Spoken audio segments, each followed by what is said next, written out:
अध्याय पूरा होता है, लिखा है जय जय श्रीमद् भागवत चरिते सुदामा शब्द लिखा है। जय जय श्रीमद् भागवत सुदामा चरिते शब्द लिखा है। ऐसे ब्राह्मण की, ऐसे भक्त की महाराज कथा का गायन किया गया। सुखदेव भगवान को लगा कि मेरी वाणी में इतनी ताकत नहीं है कि मैं इस ब्राह्मण का नाम लेकर के बता दूं। तो भागवत में सुदामा का कहीं भी नाम नहीं लिखा, लेकिन एक मित्र का नाम लिखा है। मित्र आया कि भगवान का एक परम मित्र, सुदामा का नाम नहीं आया। लेकिन लोग जाने कहां कहां। पहले तो महाराज ये सुन लीजिए, सुदामा चरित्र की कथा शुरू होती है तो पहले तो मैं ये निवेदन करूंगा कि महाराज कुछ गद्दी पर बैठ करके यही कहते हैं कि ब्राह्मण मांगने वाला होता है, ब्राह्मण भिखारी होता है, ब्राह्मण याचक होता है। लेकिन पूरी भागवत में महाराज ये शब्द कहीं भी नहीं लिखा है कि ब्राह्मण मांगने वाला होता है, कि ब्राह्मण भिखारी होता है। अब ये बताइए, जब वो भगवान का मित्र है तो वो भिखारी कैसे हो सकता है? कभी नहीं हो सकता। अगर भगवान का मित्र है और आपने सुदामा को भिखारी कह दिया तो महाराज ये भगवान कृष्ण का तुमने अपराध कर दिया। भगवान कृष्ण का अपराध कर दिया। तो मेरे प्रिय बंधुओं क्या हुआ? कृष्णासीद सखा कश्चन ब्राह्मणो ब्रह्मवित्तमा विरक्त इंद्रिय अर्थेषु प्रशांतात्मा जितेन्द्रिय। कृष्णासीत सखा कश्चन ब्राह्मणो ब्रह्मवित्तम विरक्त इंद्रिय अर्थेषु प्रशांतात्मा जितेन्द्रिय। ये श्लोक क्या कह रहा है कि सबसे पहले लिखा है कि सुदामा भगवान कृष्ण का मित्र है। कृष्णासीत सखा कश्चन, श्लोक कह रहा है कि ये सुदामा है तो वो भगवान कृष्ण के मित्र और ब्राह्मण है। ब्राह्मण वित्तम ही इनका खजाना है। विरक्त इंद्रिय अर्थेषु, और इंद्रियों में किंचित मात्र महाराज कामना नहीं है। अर्थेषु, अर्थ की किंचित मात्र महाराज कामना नहीं है। संपत्ति मात्र की कामना नहीं है। प्रशांत आत्मा, बिल्कुल शांत स्वभाव वाले सुदामा है। पहले श्लोक में ये लिख दिया, पहले ये समझ लीजिए पहले सुदामा का अर्थ क्या होता है। सुदामा का अर्थ है सुष्टु दाम। सुष्टु कहते हैं महाराज प्रेम को, और दाम कहते हैं महाराज रस्सी को। जिसने अपनी प्रेम की रस्सी में, प्रेम की जंजीर में भगवान को बांध लिया है, उसी का नाम तो सुदामा है। उसी का नाम सुदामा है। परमात्मा और परमात्मा की सत्ता महाराज दोनों जिस भक्त के चरणों में शरणापन्न हो गए हो, उसी व्याख्या का नाम सुदामा है। लेकिन जाने कथावाचक कहां से महाराज ये कथा लेकर के आते हैं कि ब्राह्मण हैं और उसने दर दर झोड़ी फैलाई और दर दर भीख मांगी। भैया आज तक इस भागवत की किताब में तो ऐसा कहीं भी लिखा नहीं मिला है कि सुदामा ने दर दर झोली फैलाई। यद क्षिप्तो प्रपन्नेन वर्तमानो ग्रहासई तस्य भारा कुचेलस्य चतुर्छया निरतय। गरीब जरूर हैं, बहुत गरीबी है मेरे प्रिय बंधुओं। क्या हुआ, गरीबी इतनी है कि देह के ऊपर एक साबुत वस्त्र नहीं, बहुत बड़ी गरीबी। सुशीला कहती है कि हे स्वामी, आप अपने मित्र के यहां चले जाइए। और आप अपने मित्र के यहां चले गए तो वो स्वयं आपको उठा करके ही दे देंगे, आप चले जाइए। दरिद्रा शीत मानासा तेप माना यदक्षय। सुखदेव भगवान ने तो लिख दिया है कि दरिद्रता ही दोनों सुदामा और सुशीला का रूप बना करके आई थी। सुखदेव स्वामी ने तो ऐसा लिख दिया है। लेकिन मेरे प्रभु प्रेमी जनों, क्या हुआ, नरोत्तम दास ने तो गरीबी इतनी लिख दी है कि बहुत ही ज्यादा। नरोत्तम दास ने यह लिख दिया है कि मई और जून के महीने में महाराज ऐसी कोई जगह नहीं है कि तपन से आप बच जाएं, और अगस्त और सितंबर के महीने में ऐसी कोई जगह नहीं है कि जहां पर महाराज बारिश से भी बच जाएं। ऐसी गरीबी लिखी हुई है। तो भैया सुदामा की सी गरीबी सुदामा पे ही आई। इतनी गरीबी महाराज, कुछ वस्त्र नहीं है। सुशीला भी बहुत महाराज जर्जर कपड़ों को पहन करके घूमती है। अब तो क्या हुआ, समय व्यतीत होता रहा। जैसे ही समय व्यतीत होता रहा, सुशीला ने एक दिन भगवान कृष्ण के लिए इशारा कर दिया। अपने पति देव से कहने लगी कि आप अपने मित्र के यहाँ चले जाइए। तम पे ही महाभागा साधु नाम च परायण दास्यासी द्रवी भूणी सीदंते कुटुंबिने। नाथ, आपके चरणों में मेरी इतनी सी प्रार्थना है। बच्चों से भूख शांत नहीं होती, 1 महीने से ज्यादा हो गया। बच्चों ने जिब्या पर रोटी का टुकड़ा नहीं रखा है।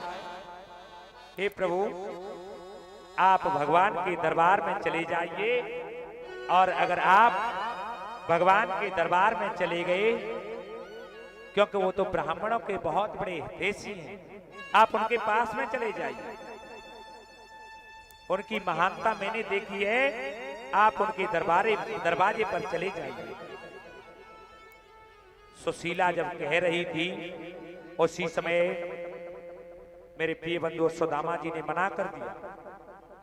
शिवम भार्या विप्रोदवा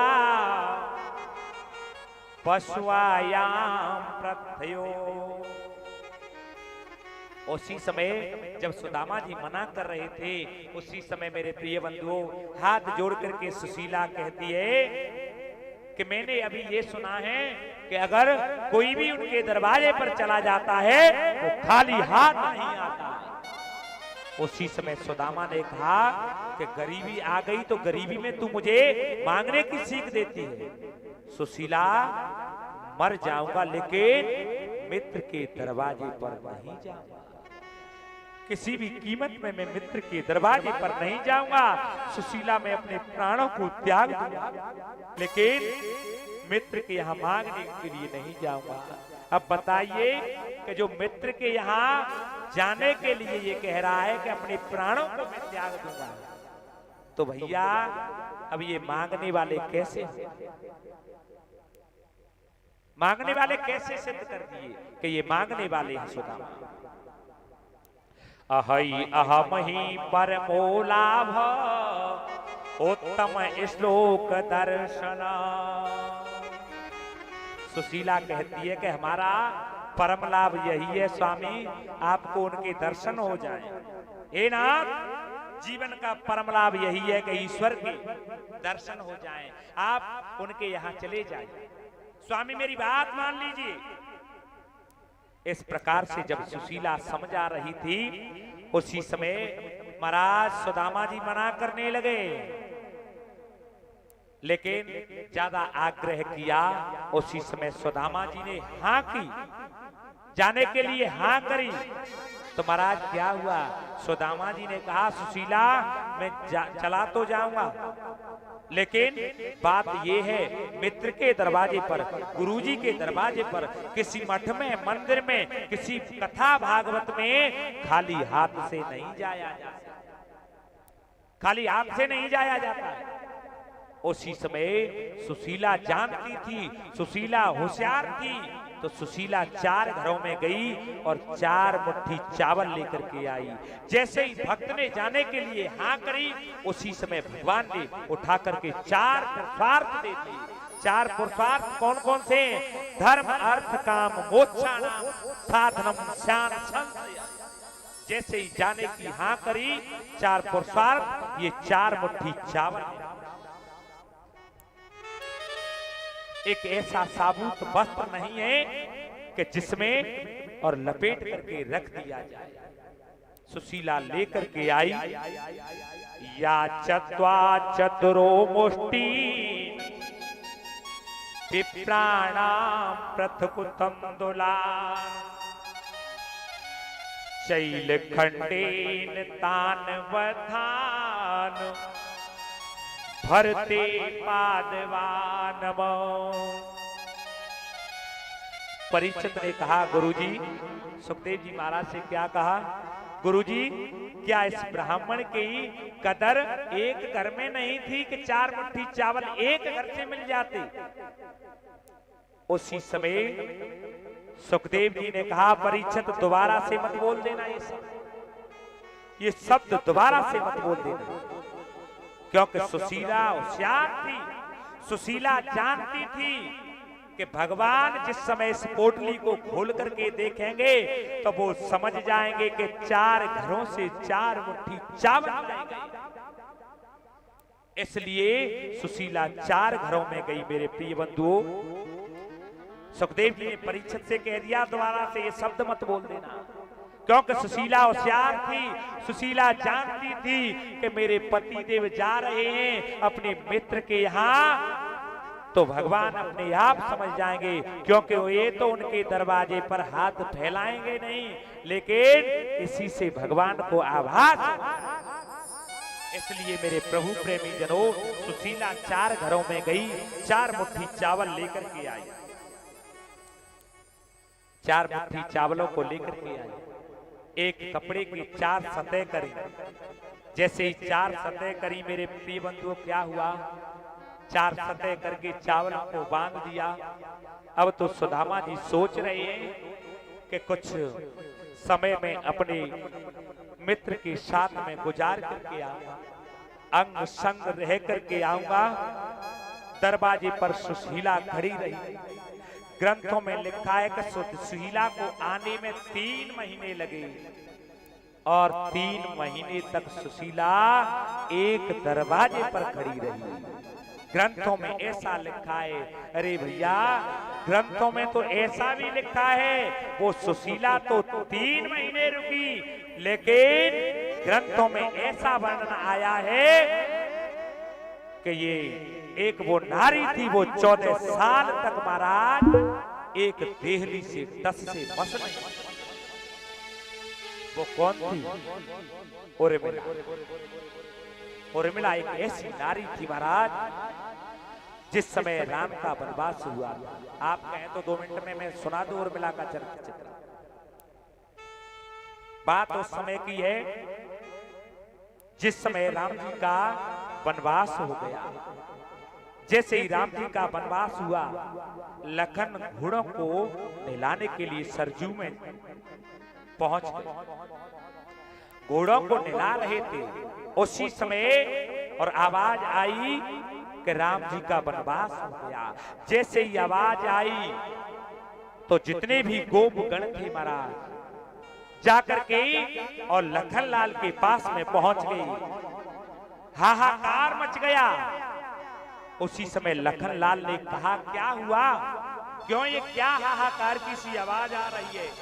उसी समय जाकर के गोपगणों ने कह दिया कि राम जी का वनवास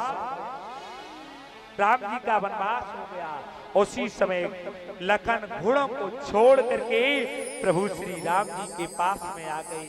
जैसे ही राम जी के पास में आए उसी समय लखन लाल ने कहा कि या तो मुझे तुम अपने साथ ले चलो, अगर तुम अपने साथ नहीं ले जाओगे तो मैं सरजू में डूब करके अपने प्राणों को मैं अपने प्राणों का प्रणाम कर दूंगा, नहीं तो मुझे अपने साथ ले चलो।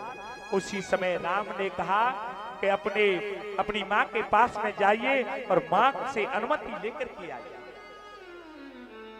लखनलाल माँ के पास में पहुंची, माँ से अनुमति लेकर के आ रहे थे।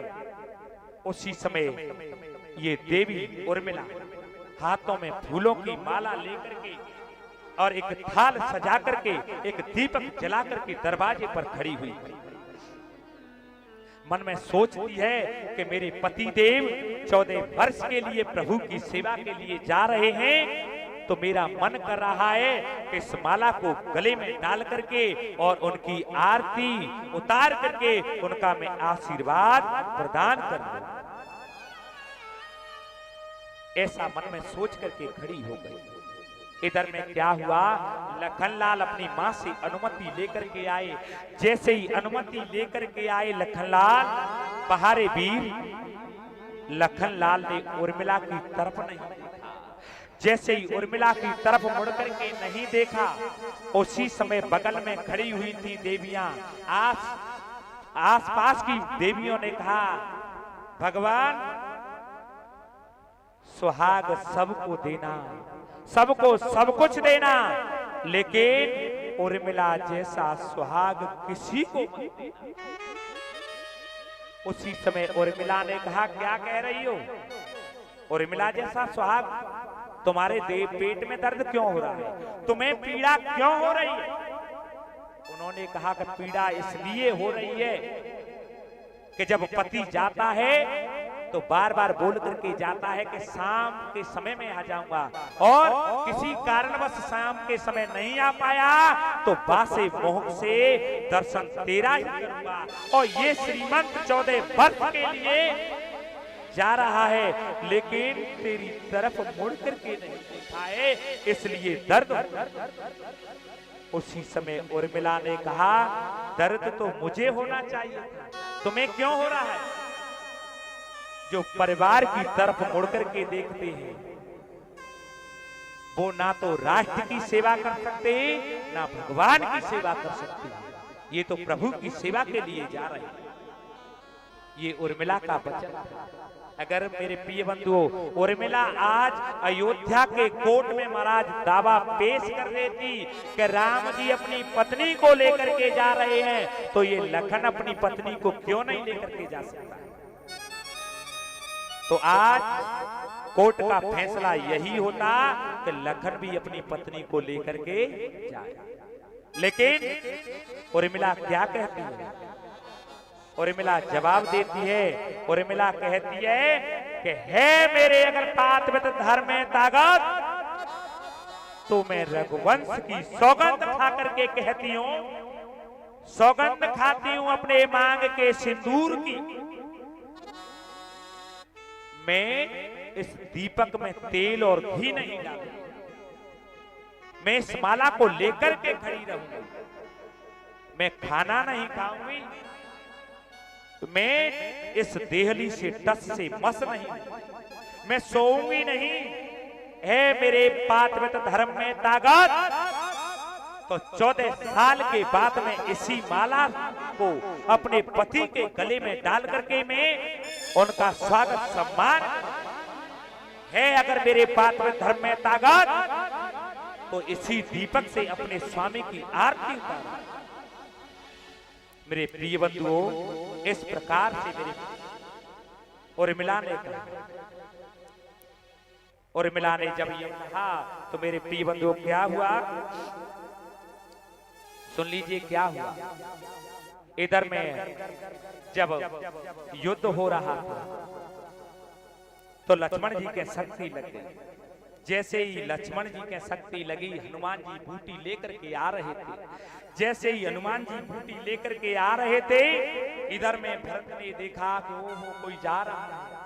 उसी समय भरत ने तक करके बाण मार दिया। जैसे ही बाण मारा, राम राम कह करके हनुमान जी की समाधि लग गई। समाधि लग गई, हनुमान जी नीचे आए। जैसे ही हनुमान जी नीचे आए, उसी समय और भरतलाल ने पूछा, हे कपी तू कौन है, अपना परिचय बता। उसी समय और हनुमान जी ने कहा कि मैं राम का भक्त हूं। अच्छा, राम का भक्त है, तू मुझे ये बता कि राम का भक्त है तो कहां जा रहा है, कहां से आना हुआ है? तुझे राम की सौगंध है। मेरे प्रभु प्रेमी जनों, रामायण पढ़ के देख लीजिए, एक भी जगह पर और हनुमान जी ने ये नहीं कहा है कि मैं अंजनी का पुत्र हूं। जब जब महाराज लिखा मिला हुआ होगा तो यही मिला होगा कि मैं राम का सेवक हूं। मेरे प्रभु प्रेमी जनों, क्या हुआ?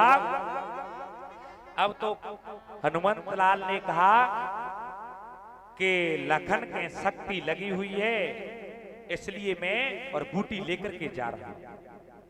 महाराज जैसे ही लखन के शक्ति लगी है, ये कानों में आवाज भरत जी के में गई तो महाराज भरत जी रोने लगे।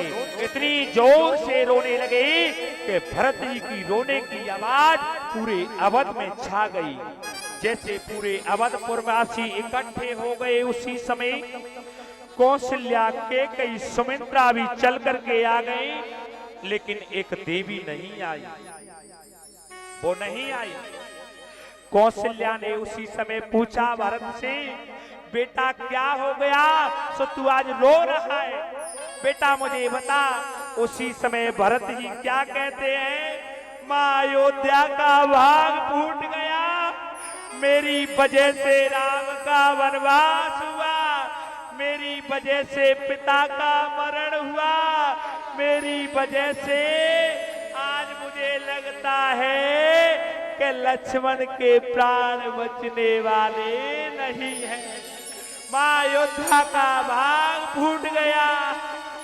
इस प्रकार से जब भरत जी रो रहे थे, उसी समय कौशल्या आई, बेटा चिंता मत करना।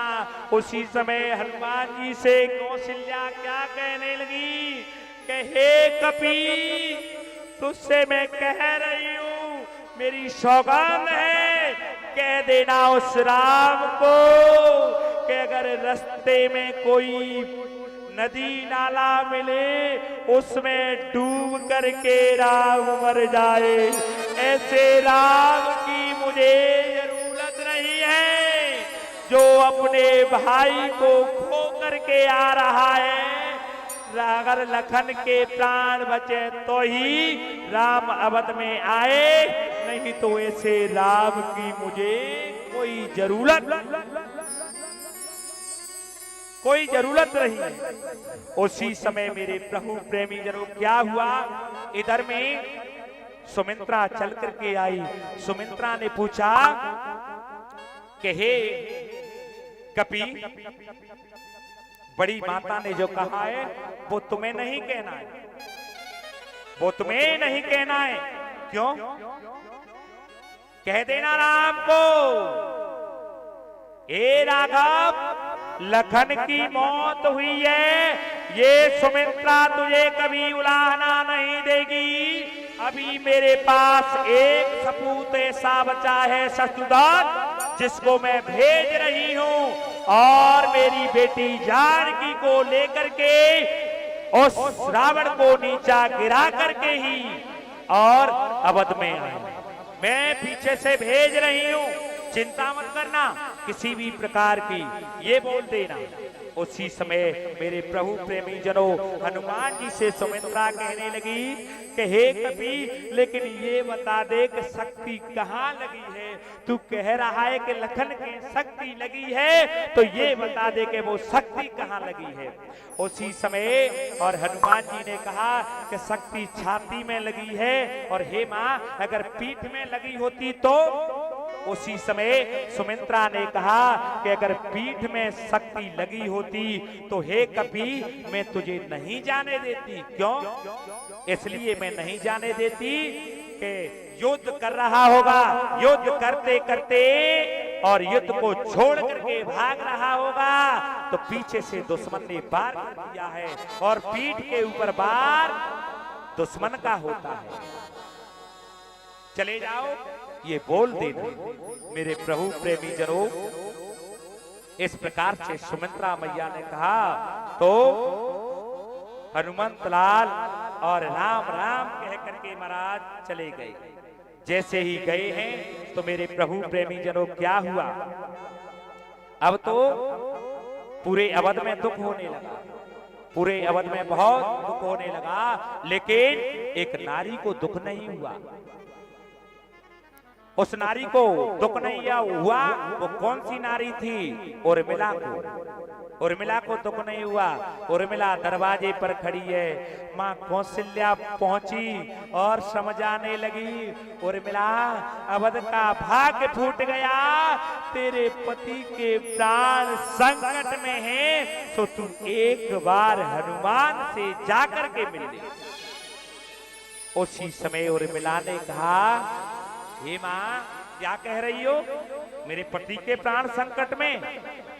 ये झूठ बोल रही है। माँ ऐसी कौन की ताकत है जो उर्मिला की मांग के सिंदूर को पहुंच के बता दे?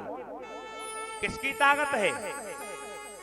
यदि मेरे पति के प्राण संकट में होते तो हे माँ मैं सौगंध खा करके कहती हूं 14 वर्ष में कुछ दिन बकाया रह गए हैं और इस माला को देख लीजिए, ऐसा प्रतीत होता है कि इसमें आज ही महाराज पुष्पों को चुना गया है। मैंने इस दीपक में घी और तेल नहीं डाला है। हे मां कुछ शेष रह गए हैं, कुछ ही दिन शेष रह गए हैं। मां ऐसी किसकी ताकत है जो उर्मिला की मांग की सिंदूर को पहुंच करके बता दे? इस प्रकार से जब उर्मिला कह रही थी मेरे प्रिय बंधुओं, तो हुआ क्या, जैसे ही जब राम जी वनवास पूरा करके आए तो उसी माला को गले में डाल करके और उर्मिला ने और लखन जी का स्वागत सम्मान किया उसी दीपक से, उसी थाली से मेरे प्रिय बंधुओं, और आरती उतारी है। तो भैया माताओं, आपके पात्व धर्म में तो बहुत बड़ी ताकत है। अरे आपके पात्व धर्म में तो इतनी ताकत है कि किसी में कोई ताकत हो ही नहीं सकती। मेरे प्रभु प्रेमी जनों वही आ जाए। 3 महीने तक आज सुशीला खड़ी रही है। ग्रंथों में ऐसा लिखा है, सुदामा जी चावलों की पोटली को लेकर के चल पड़े। जैसे ही जा रहे थे, अब तो सुदामा जी क्या कह रहे हैं कि हे कृष्ण मैं मर जाऊंगा लेकिन घर लौट करके नहीं जाऊंगा। चलते चलते थक गए। जैसे ही थक गए उधर में मेरे प्रिय बंधुओं क्या हुआ, भगवान ने योग माया को इशारा कर दिया, जाइए मेरा भक्त आ रहा है, सो मेरे भक्त को और गोमती नदी के तट पर सुला दीजिए। योग माया ने ऐसा ही किया। एक वृक्ष के नीचे सुदामा जी सो गए आराम करने के लिए। इतने में क्या हुआ, योग माया ने उठा करके गोमती नदी के तट पर पहुंचा दिया। भैया गोमती नदी के तट पर ही क्यों पहुंचाया, पार क्यों नहीं किया? इसका कारण ये है कि माया का काम है तट पर छोड़ना, लेकिन मायापति का काम क्या है, भवसागर से पार करना। माया कभी पार नहीं करती है, पार तो भगवान करते हैं। इसलिए गोमती नदी के तट पर सुला दिया। अब क्या हुआ, जैसे ही सुदामा जी जागे, सुदामा जी सोचने लगे कि इस नदी से पार जाना है, मेरी जेब में ढीला है नहीं, कोई नाविक मुझे पार उतारेगा कि नहीं, ऐसा मन में सोच रहे थे। उसी समय भगवान एक मल्लाह का रूप बना करके आए। जैसे ही नाविक का रूप लेकर के आए, उसी समय आवाज लगाने लगे, अरे कौए पार तो ना जानो, सुदामा जी खड़े हैं। सुदामा जी ने कहा भैया पार तो जाएंगे लेकिन हमारी जेब में ढेला है नहीं, लेकिन तुम पार उतारोगे के नहीं। उसी समय भगवान ने कहा कि बाबा मैं पैसा वाले तो कबू पार उतार ही ना, जिनकी जेब में राम नाम का धन है उनको मैं पार उतारता हूँ, मैं पैसा वाले कभी पार नहीं उतारता हूँ। उसी समय कहा कि भैया मुँह पे राम नाम धन तो बहुत है, मेरे पास तो भजनन की लड़ी लगी। उसी समय भगवान ने कहा कि एक आध भजन सुना देना। तो उस समय पर भजन सुनाया गया है, मन लागो मेरे यार फकीरी में। इस प्रकार से ये भजन सुनाया गया। मेरे प्रभु प्रेमी जनों, भगवान ने पार कर दिया है और जैसे ही भगवान ने पार किया अब तो भगवान पहुंच गए।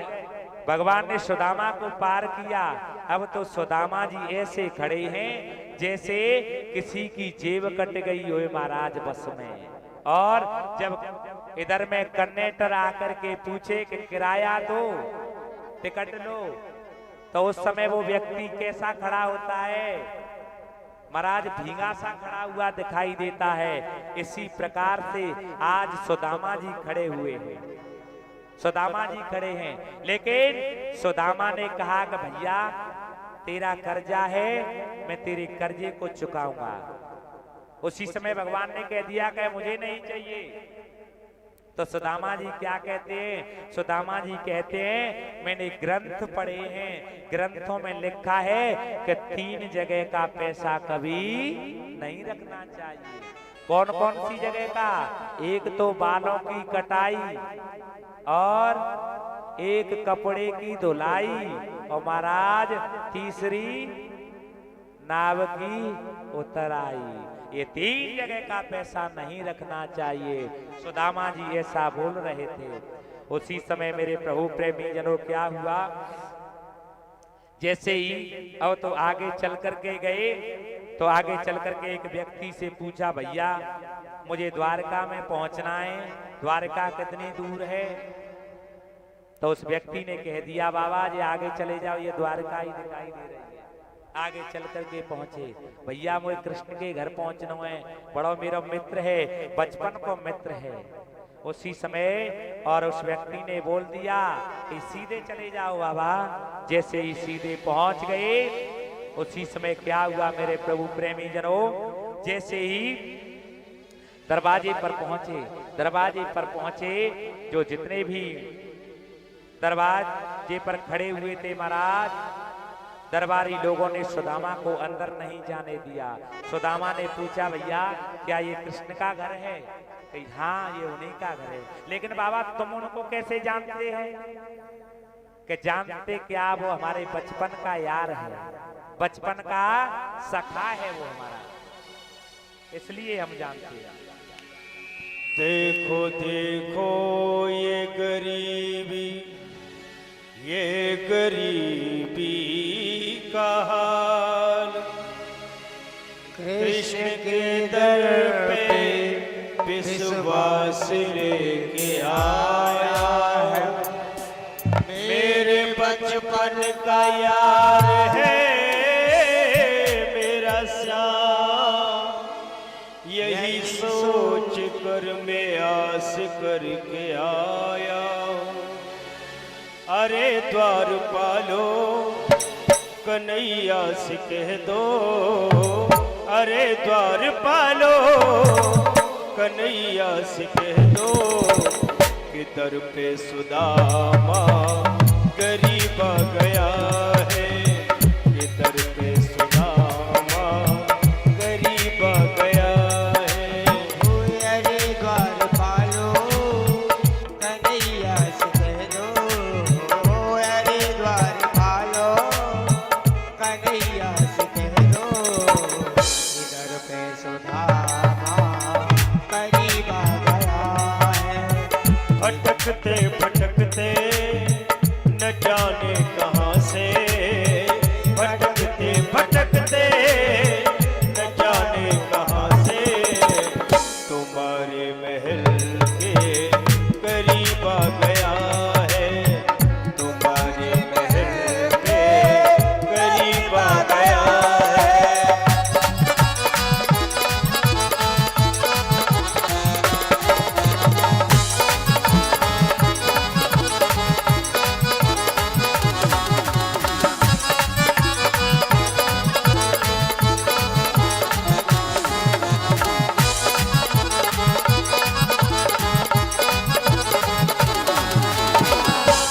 सर पे है पगड़ी न तन पे है जामा, बता दो कन्हैया को नाम है सुदामा हो, बता दो कन्हैया को नाम है सुदामा। न सर पे है पगड़ी न तन पे है जामा, बता दो कन्हैया को नाम है सुदामा हो।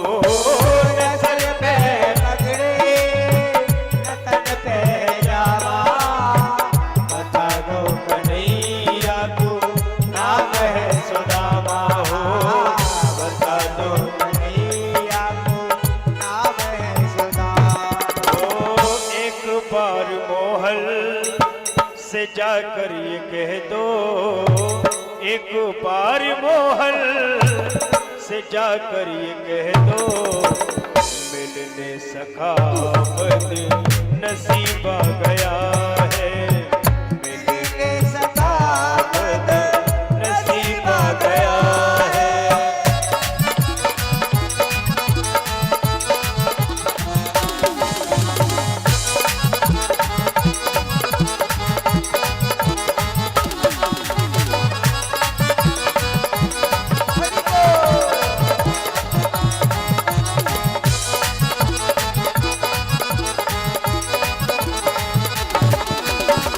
सुनते ही दौड़े चले आए मोहल, लगाया गले से सुदामा को मोहन हो, लगाया गले से सुदामा को मोहन। सुनते ही दौड़े चले आए मोहन, लगाया गले से सुदामा को मोहन हो।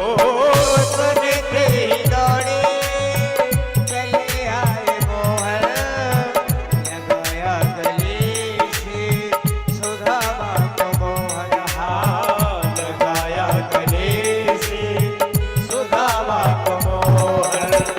हुआ रुक्मणी को बहुत ही अचंबा, हुआ रुक्मणी को बहुत ही अचंबा, ये मेहमान कैसा अजीबा गया है, ये मेहमान कैसा अजीबा गया है।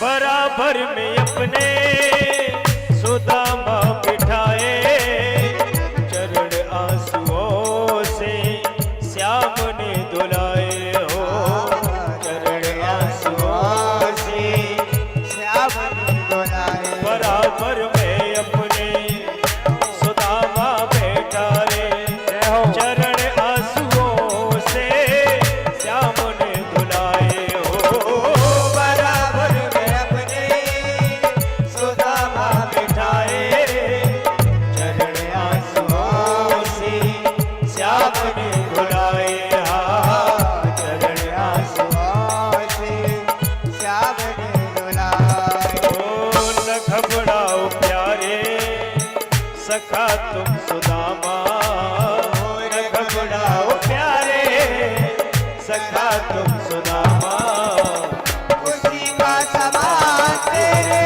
करीब आ गया है, खुशी का समा तेरे करीब आ गया है, खुशी का समा तेरे करीब आ गया है, खुशी का समा तेरे करीब आ गया। बोलिए वृंदावन बिहारी लाल की जय हो। जैसे ही महाराज द्वारपाल ने जाकर के भगवान कन्हैया से कह दिया,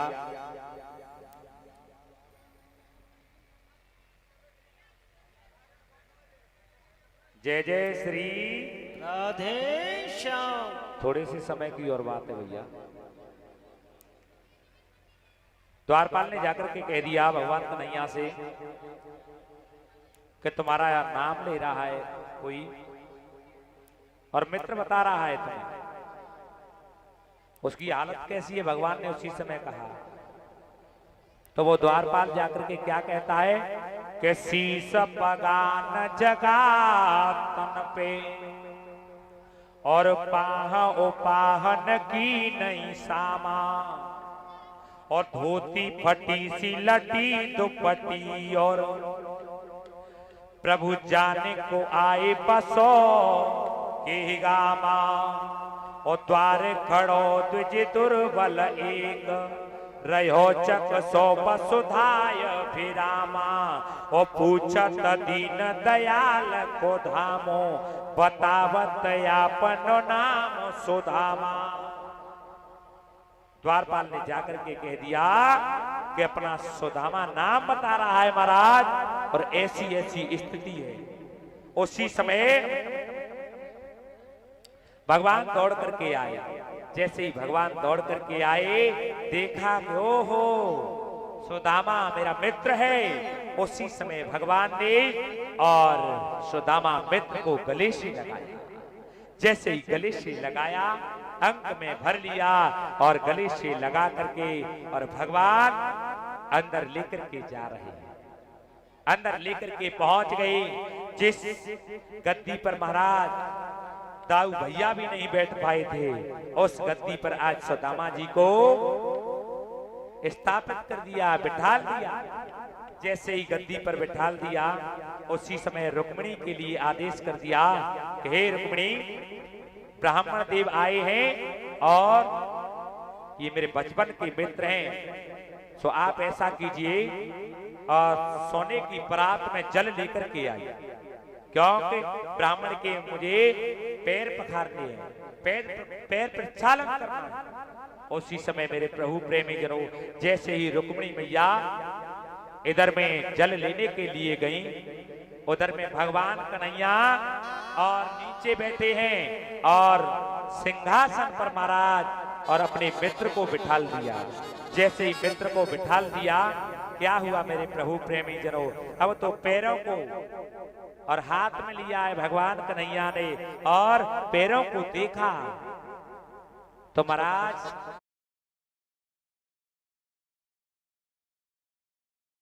ऐसे बिहाल बिमाइन सौंपुने कंटक जाल लगे पुन जोए ओ हाय महादुख पायो सखा तुम आए इते